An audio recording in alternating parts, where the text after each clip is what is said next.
বিসমিল্লাহির রহমানির রহিম। এখন আমি আপনাদের সামনে তুলে ধরব স্বামী বিবেকানন্দের বিখ্যাত বাণী, যে বাণীগুলো অনায়াসে আমাদের জীবনকে পরিবর্তন করে দিতে পারে, আমাদের ভুলগুলো ভেঙে দিতে পারে। স্বামী বিবেকানন্দকে নিয়ে রবীন্দ্রনাথের বিখ্যাত উক্তি, তিনি ভারতের ঋষি হন বা মনীষী হন, তাহাকে লইয়া আমরা মানব মাত্রই ধন্য। রবীন্দ্রনাথ ঠাকুর।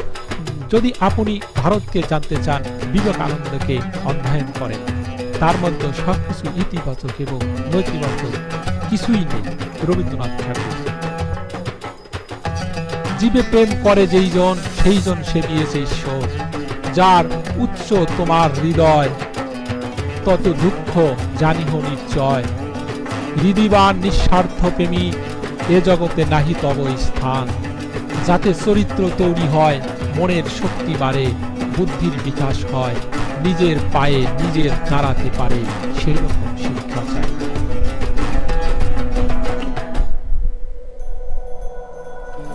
মানুষের মধ্যে যে দেবত্ব প্রথম থেকেই আছে, তার বিকাশই ধর্ম। টাকায় কিছু হয় না, নামেও না, যশেও না, বিদ্যায়ও হয় না, ভালোবাসায় সব হয়। চরিত্রই বাধা বিঘ্ন রূপ বর্জ্য ধীর প্রাচীরের মধ্য দিয়া পথ করিয়া লইতে পারে। যারা অপরের নিঃশ্বাসে অপবিত্র হয়ে যায়, তারা আবার অপরকে কি পবিত্র করবে? সুত মার্গ এক প্রকার মানসিক ব্যাধি। সাবধান, সব প্রকার বিস্তারী জীবন, সব প্রকার সংকীর্ণতাই মৃত্যু। কখনো বড় পরিকল্পনার হিসাব করবেন না। ধীরে ধীরে আগে শুরু করুন, আপনার ভূমি নির্মাণ করুন, তারপর ধীরে ধীরে এটিকে প্রসার করুন। যখন আপনি ব্যস্ত থাকেন, তখন সবকিছুই সহজ বলে মনে হয়, কিন্তু অলস হলে কোনো কিছুই সহজ বলে মনে হয় না। নিজের প্রতি সৎ থাকা, নিজের উপর বিশ্বাস রাখাই সবচেয়ে মহান ধন। অন্য কারোর জন্য অপেক্ষা করো না। তুমি যা করতে পারো সেটা করো, কিন্তু অন্যের উপর আশা করো না। দুনিয়া আপনার সম্বন্ধে কি ভাবছে সেটা তাদের ভাবতে দিন। আপনি আপনার লক্ষ্যগুলিতে দৃঢ় থাকুন। দুনিয়া আপনার একদিন পায়ের সম্মুখে হবে। মানুষের জন্ম প্রকৃতি কে জয় করিবার জন্য, তাহাতে অনুসরণ করার জন্য। তুমি যখন নিজের দেহ মাত্র বলিয়া ভাবো, তখন তুমি বিশ্বজগৎ হইতে বিচ্ছিন্ন। নিজেকে যখন জীব বলিয়া ভাবো, তখন তুমি সেই শাশ্বত মহান জাতির একটি কণিকা মাত্র। আর যখন নিজের আত্মা বলিয়া ভাবো, তখন তুমি সবকিছু। ইচ্ছা শক্তি স্বাধীন নয়, ইহা কার্যকারণের গণ্ডিরই মধ্যস্থ ব্যাপার বিশেষ। কিন্তু এই ইচ্ছা শক্তির পিছনে এমন কিছু আছে যাহা স্বাধীন। সততা এবং পবিত্রতাই শক্তির আকর। বিশ্বজগৎ ঈশ্বরেরই বহিঃপ্রকাশ। নিজের উপর বিশ্বাস না আসিলে ঈশ্বরের বিশ্বাস আসে না। আমরা দেহ, এই ভ্রমই সকল অমঙ্গলের মূল। আদি পাপ বলিয়া যদি কিছু থাকে, ইহাই সেই পাপ। একদল বলেন চিন্তা জ্বর হইতে উৎপন্ন, আবার অপর দলের মতে চিন্তা হইতে জ্বর ও জগতের উৎপত্তি। এই দুইটি মতবাদই ভুল।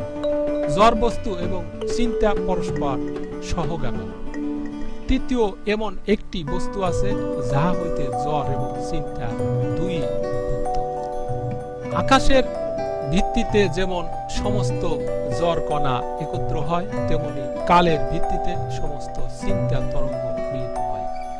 সকল জ্বর পদার্থ যেমন আকাশে সীমাবদ্ধ, সকল চিন্তাও তেমনি কালে সীমাবদ্ধ। ঈশ্বরের সংজ্ঞা নির্ণয় করিতে যাওয়া মানে পৃষ্ঠপোষণ করা, কারণ তিনি একমাত্র সত্তা, যাহাকে আমরা জানি। ওঠো, জাগো এবং নিজের লক্ষ্যে না পৌঁছানো পর্যন্ত থেমো না। চালাকির দ্বারা কোনো মহৎ কার্য সাধিত হয় না। জগতে যদি কিছু পাপ থাকে, তবে দুর্বলতা সেই পাপ। সকল প্রকার দুর্বলতা ত্যাগ করো। দুর্বলতাই মৃত্যু, দুর্বলতাই পাপ।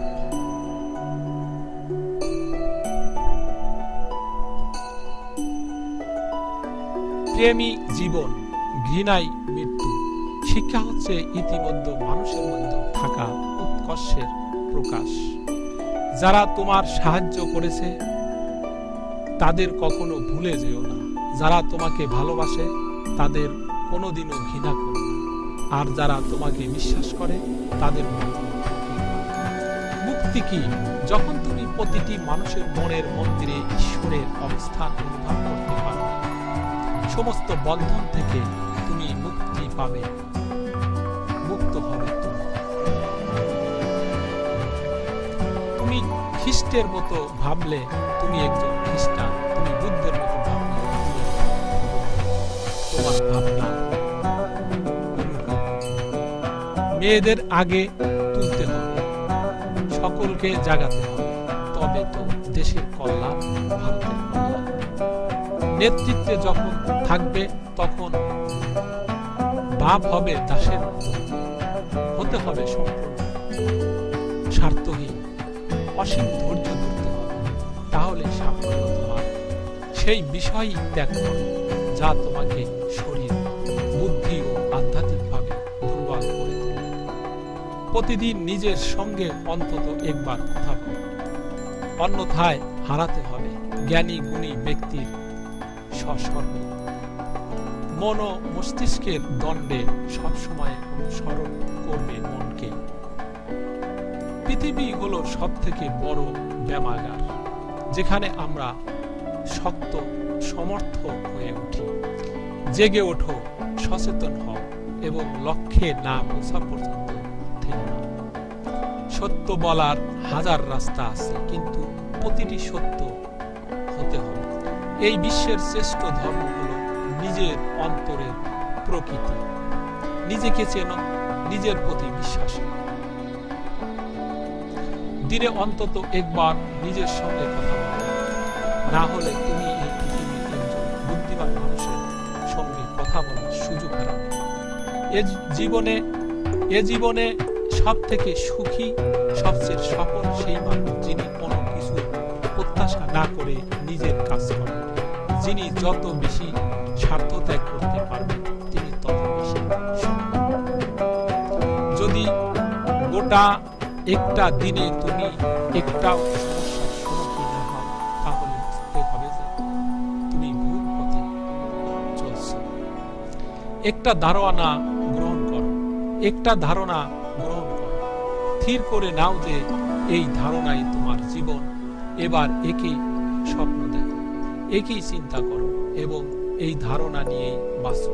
তোমার মস্তিষ্ক, তোমার শরীর, তোমার নার্ভ, তোমার শরীরের সমস্ত অঙ্গ যেন এই ধারণার পূর্ণ থাকে।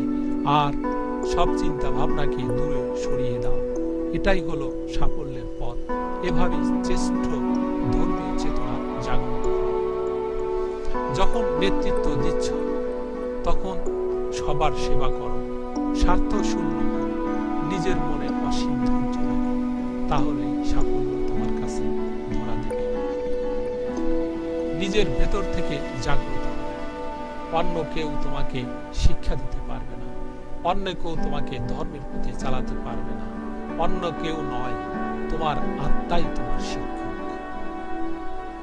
জেগে ওঠো, সচেতন হও এবং লক্ষ্যে না পৌঁছানো পর্যন্ত থেমো না। শিক্ষা হচ্ছে মানুষের মধ্যে ইতিমধ্যে থাকা উৎকর্ষের প্রকাশ। ধর্ম হচ্ছে মানুষের মধ্যে ইতিমধ্যে থাকা দেবত্বের প্রকাশ। মানুষের সেবা করা হচ্ছে ঈশ্বরের সেবা করা। যতক্ষণ পর্যন্ত আমরা দেশের একটি পুরো ক্ষুধার্ত, আমার সমগ্র ধর্মকে একে খাওয়াতে হবে এবং এর সেবা করতে হবে। তা না করে অন্য যাই করা তার সবই কর্ম বা পূজা বা মন নিয়ন্ত্রণ বা দর্শন, এটির দ্বারা বা অধিকের দ্বারা বা এ সকল গুলির দ্বারা এটি করো। প্রত্যেক আত্মায় লক্ষ্য হচ্ছে বাহ্যিক প্রকৃতি এই দেবত্বকে শক্তিশালী সবাই ভালো থাকবেন, সুস্থ থাকবেন। সবাইকে ধন্যবাদ। ভালো লাগলে শেয়ার করবেন, মন্তব্য করবেন। খোদা হাফেজ।